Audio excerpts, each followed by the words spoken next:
के बड़े राष्ट्रवादी व्यक्ति से बात हो रही थी और उन्होंने कहा कि अभिषेक, जाने अनजाने में भाजपा ने वो तार को छू लिया जिसमें बिजली नहीं आती थी लेकिन अभी करंट दौड़ रहा है, और ये वाटर लू मूवमेंट जो यूजीसी के नए प्रावधान आए हैं, ये इनके लिए वाटर लू मूवमेंट साबित हो सकता है। और एक जो आक्रोश है उन्हें अभी ग्राउंड पर नहीं दिखेगा या फिर सोशल मीडिया पर उस तरह से नहीं दिखेगा जो अंडर करंट फैल रहा है। पहले सर, यूजीसी के ये नए रेगुलेशंस और इस पर आपका क्या वक्तव्य है सर? मैं मानता हूं कि 2012 में इसी ढंग के प्रावधान आए थे, कुछ इसी के कुल गोत्र के प्रावधान थे वो भी। ठीक, ये जो 26 वाला नया आदेश है ये भी फरवरी 2025 से पब्लिक डोमेन में था कि चर्चा पर चर्चा हो, इस पर संवाद हो जाए। मैं इसकी तकनीकी पक्ष में नहीं जाता कि कहां कॉमा लगा है और कहां फुल स्टॉप लगा है।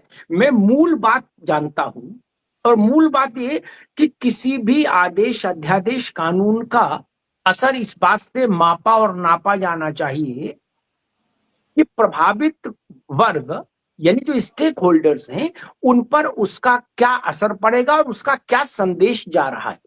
महत्वपूर्ण बात ये, इस यूजीसी के नए विधान का जो संदेश है वो तनाव पैदा करने वाला है, वो सामाजिक तनाव पैदा करने की दिशा में आगे जा रहा है। ये चीज खतरनाक है। कोई भी सत्ता प्रतिष्ठान हो, उसकी पहली जिम्मेदारी ये होनी चाहिए कि सामाजिक सद्भाव कायम रहे, समाज में विघटन नहीं आए। यहां तक बात समझ में आती है कि भाई रैगिंग नहीं हो, भेदभाव नहीं हो, समानता का सिद्धांत लागू हो, सब बात। मैं तो कह रहा यूजीसी स्कूल और कॉलेजेस में, यूनिवर्सिटी में क्यों, पूरे देश में, पूरे विश्व में समानता का सिद्धांत लागू हो, अवसर की समानता सबको मिले। लेकिन उस अवसर के समानता के मसले में अगड़ा पिछड़ा, दलित, ठाकुर, बनिया, बामन ये ना कर जो हो रहा है। एक बात, एक सिद्धांत रखिए, अवसर की समानता, बात खत्म हो गई। इसमें अगड़ा भी आ गया, पिछड़ा भी आ गया, दलित भी आ गया, वंचित भी आ गया, शोषित भी आ गया, अल्पसंख्यक भी आ गया, बौद्ध भी आ गया, नव बौद्ध भी आ गया, इसमें बचा कौन? बिल्कुल। अगर हम ये कहते हैं कि 150 करोड़ लोगों को देश में अवसर की समानता देने के लिए यह राष्ट्र संकल्पबद्ध होता है, तो इसमें तो सब कुछ आ गया ना। बिल्कुल।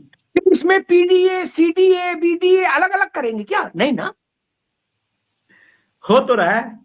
संघर्ष वहीं से शुरू होता है जहां से ऐसी धारणा बन जाए।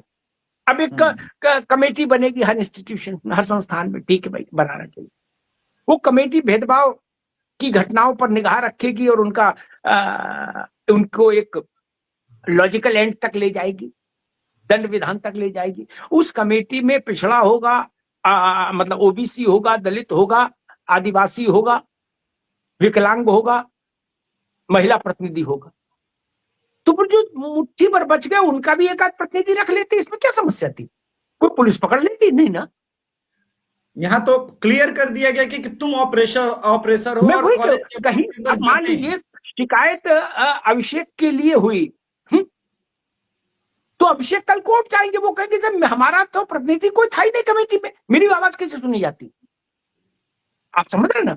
तो जो चीजें ऑब्वियस तौर पर इस बात की ओर इशारा करे कि समानता की लिए जो व्यवस्था की जा रही है उसमें ही असमानता है, तब खतरा पैदा हो जाता है। और मुझे लगता है कि इस देश ने इस ढंग की लड़ाई